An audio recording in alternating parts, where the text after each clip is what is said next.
कोणीच घेत नाही मिस्टर आढळराव. मला स्मरण गीता, दादा हा नीच माणूस. तू आज जा. मी आहे नाही ते. आज जा. हा बोल, कसं काय येणं झालं आपलं? ए बोल काय हा? बोल काय? मित्र आहे तुझा. तुला जाब विचारायला आलो आहे मी. माझ्या लग्नाचं निमंत्रण द्यायला आलो नाही मी. आला असतात तर हाकाला नसता. खूप बोलतोयस तू आनंद. कमी बोलू जर असं वाटत असेल तर प्रथमच ठरव कसं बोलायचं, तुझ्या पद्धतीने की माझ्या पद्धतीने. कसाही बोल, फरक पडत नाही मला. तू माझ्या डोक्यात गेला आहेस. तुला कसं बोलायचं आहे ते विचारलं मी तुला.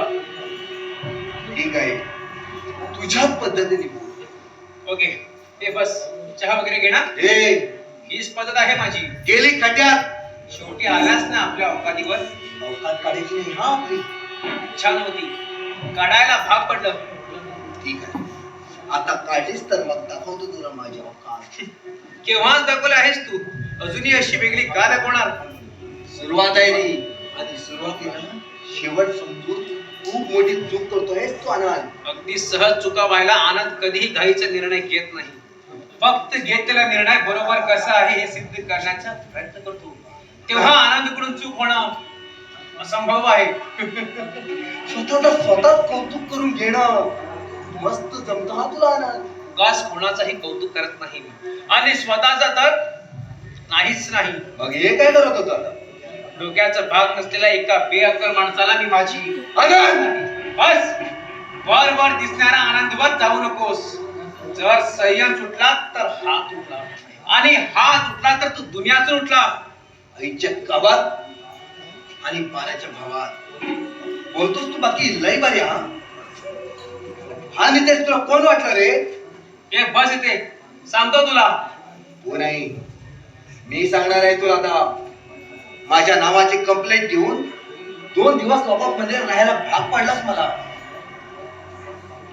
एवढं करून माझ्यावर काहीच परिणाम होणार नाही हे तू लक्षात ठेव.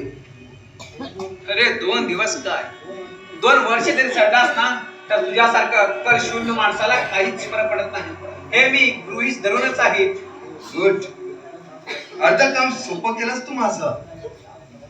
आता यापुढे तुझा प्रवास खूप अवघड होणार आहे. हे गृहीत नाही तर डोक्यात घालून घे, कारण तुझं जगणं आता मुश्किल करणार आहे मी. एवढं सोपं वाटतं तुला?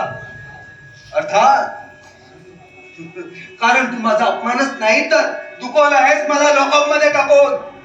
मुकाट सुटलेल्या कुत्र्याचा बंदोबस्त करायचा होताच, तेच मी केलं. आनंद बस, आवर खा स्वतःला, नाही तर आता बंदोबस्त नाही, शेवटच करून टाकेल. एवढी संधी देत नाही मी कोणाला. माझ्याला वाटेला येऊन खूप मोठी चूक केली असतो आनंद.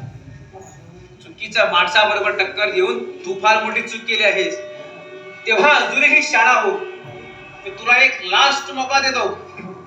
मौका देऊन धोका कधीच पत्करत नाही हा नितेश.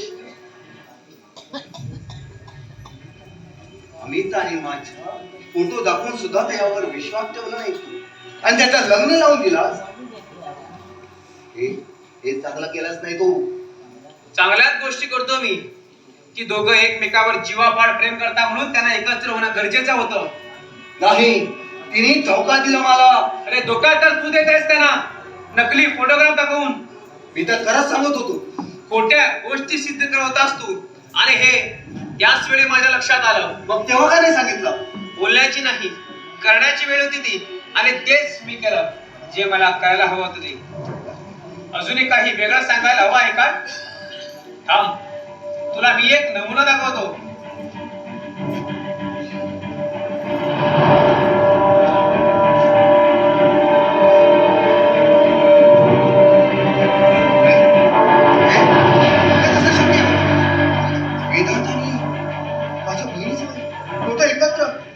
हे कसं शक्य आहे?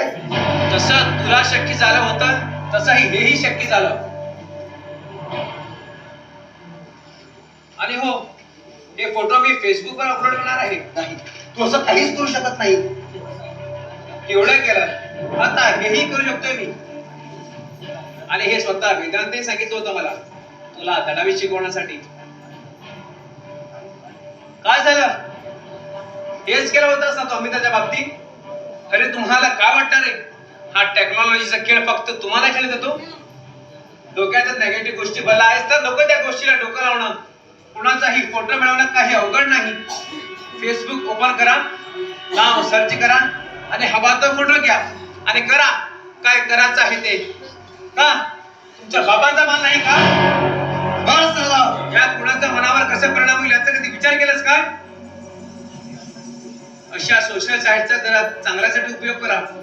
मुलींना बदनाम करण्यासाठी दुरुपयोग करू नका, नाहीतर एक दिवस धर्माने मरा तुम्ही. तू उपदेश दिलास, तू बोललास आणि मी ऐकून घेतलास. तुझं बोलणं मला पटलं असं समजून घेऊ नकोस. अजून एक गोष्ट, मी सहजासहजी तुला सोडणार नाही. तुला बर्बाद करायचं मी डोक्यात धरून घेतलाय, बर्बाद करूनच सोडणार. एक मिनिट, माझ्या बर्बादीची भाषा करतो आहेस तू? ठीक आहे, आकार घेऊ नकोस. आणि हा एकच अट, फॅमिलीला मध्ये आणू नकोस, नाहीतर बर्बाद करण्याची स्वप्न राहिली दूर. तेवढा विचार करण्याइतका मी तुला अवधी पण देणार नाही. नाव गेट आउट फ्रॉम हिअर. तुमच्या गावात आणि पाण्याच्या भावात खूप मजा येईल. आता खूप मजा येईल.